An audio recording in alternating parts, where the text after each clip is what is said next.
हिमाचल परिवहन निगम संकट में, सरकार के सभी तर्क फेल। हाईकोर्ट आया एक्शन में, सीज हुई एचआरटीसी की गाड़ी। 21 दिनों का अल्टीमेटम, करना होगा सभी बकाया भुगतान। सितंबर का महीना भारी, 26 को बड़ी सुनवाई की तारीख फिक्स। बसें नहीं, हिमाचल की जीवन रेखा है एचआरटीसी।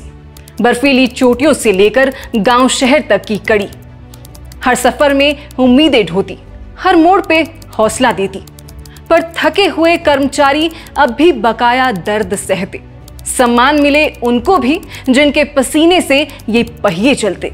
हमारी एचआरटीसी भारी घाटे में है, जिसके कारण अनेक वित्तीय देनदारियां लंबित हैं। कर्मचारियों को उनका 11% महंगाई भत्ता और अन्य बकाया भुगतान वर्ष 2018 से लंबित है। इस दौरान सरकारें आई गईं, लेकिन समस्या जस की तस है।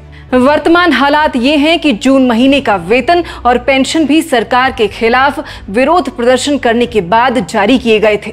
जब मेहनताना पाने के लिए भी लड़ाई करनी पड़े, फिर क्या ही कहने।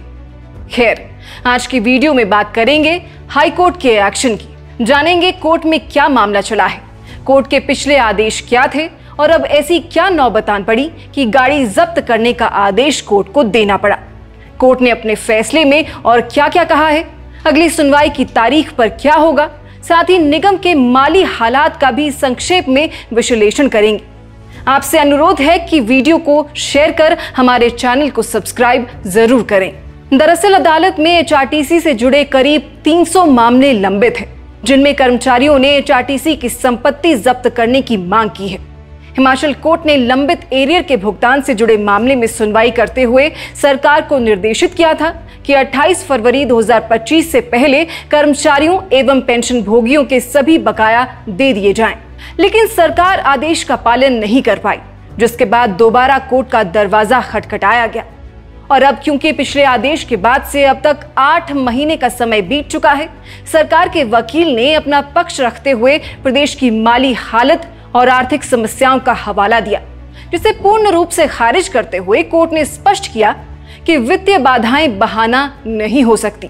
न्यायाधीश सत्येन वैद्य की अदालत ने एचआरटीसी को सख्त निर्देश देते हुए कहा कि वो 3 सप्ताह के अंदर देनदारी का निर्वहन करे। ऐसा ना करने पर दंडात्मक कार्रवाई की जाएगी। प्रबंध निदेशक डॉक्टर निपुण जिंदल, वित्तीय सलाहकार मनीत वर्मा और उपमंडल प्रबंधक मदन लाल शर्मा अदालत में व्यक्तिगत रूप से उपस्थित थे। उनके समक्ष ही वित्तीय बाधाओं के तर्क को खारिज करते हुए एचआरटीसी की गाड़ी HP 07B0222 को तुरंत जब्त करने का आदेश दिया गया।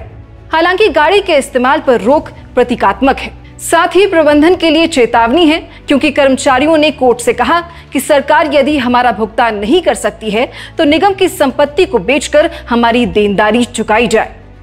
इस मामले की आगामी सुनवाई 12 सितंबर को है, जिसमें इस विषय पर बहस होगी। अब बड़ा सवाल यह है कि क्या अब निगम की बसें बेचकर कर्मचारियों का भुगतान होगा। गौर करने लायक बात यह है कि एचआरटीसी प्रदेश की लाइफलाइन तो है, लेकिन लगातार घाटा, कर्मचारियों के लंबित बकाए और सरकार की आधी अधूरी कोशिशें इसे गहरी वित्तीय संकट में धकेल रही हैं। आने वाले दिनों में अदालत और सरकार दोनों के फैसले तय करेंगे कि कर्मचारियों को राहत कब और कैसे मिलेगी। कोर्ट में इस विषय पर करीब 300 मामले लंबित हैं, जिनमें से 12 मामलों की सुनवाई 12 सितंबर 2025 को होनी है और संपूर्ण मामले की अगली सुनवाई 26 सितंबर 2025 को निर्धारित की गई है। कर्मचारियों के दबाव और विरोध प्रदर्शनों के बीच 12 अगस्त 2025 को सुक्खू सरकार ने ओवरटाइम और नाइट ड्यूटी भत्ते के भुगतान के लिए मात्र 2 करोड़ रुपए जारी किए। हालांकि कर्मचारियों का कहना है कि ये रकम समुद्र में बूंद के समान है और इतने बड़े बकाये के सामने इसका कोई असर नहीं पड़ेगा।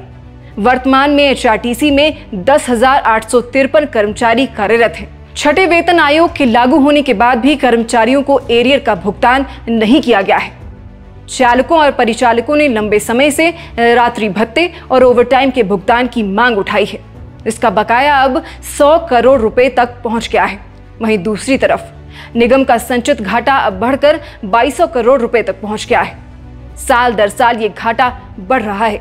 2023 में 31 मार्च तक एचआरटीसी का कुल घाटा 1966 करोड़ रुपए था और अब महज 2 वर्षों में ही घाटे में करीब 250 करोड़ रुपए का इजाफा हुआ है।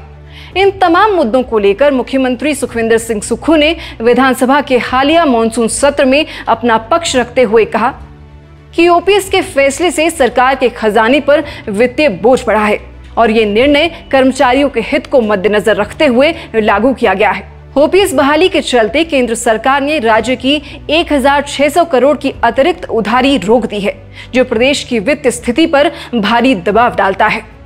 उन्होंने बताया कि केंद्र द्वारा यूपीएस को अपनाने के लिए कहा गया है, लेकिन राज्य सरकार कर्मचारियों के हित में ओपीएस पर कायम रही। सरकार आय बढ़ाने के माध्यमों पर प्रमुखता से कार्य कर रही है। उन्होंने असेंबली में भरोसा जताया कि वित्तीय स्वास्थ्य सुधरते ही कर्मचारियों को डीए सहित सभी बकाये मिलेंगे। इन सभी विषयों को जानने के बाद ये विरोधाभास खड़ा होता है कि सरकार किस तरह की कर्मचारी हित की नीति पर काम कर रही है। एक तरफ सैलरी देने के पैसे नहीं हैं और दूसरी तरफ आप सेवानिवृत्ति के बाद अच्छी पेंशन का सपना बेच रहे हैं। जब हमारा वर्तमान ही सही नहीं है तो हम ये सपना कैसे देख सकते हैं कि हमारा भविष्य ओपीएस का लाभ लेकर सुनहरा होगा। प्रश्न चिन्ह तो ये है कि क्या राजनीतिक दलों के चुनावी जुमलों में फंसकर हमारे राज्य के सभी संसाधनों का दोहन किया जा रहा है और इन सब का साइड इफेक्ट झेलने को विवश हैं हम आम लोग। इस पूरे विषय पर आप दर्शकों की क्या राय है, हमें कमेंट बॉक्स में जरूर बताएं। इस वीडियो में फिलहाल इतना ही। नमस्कार।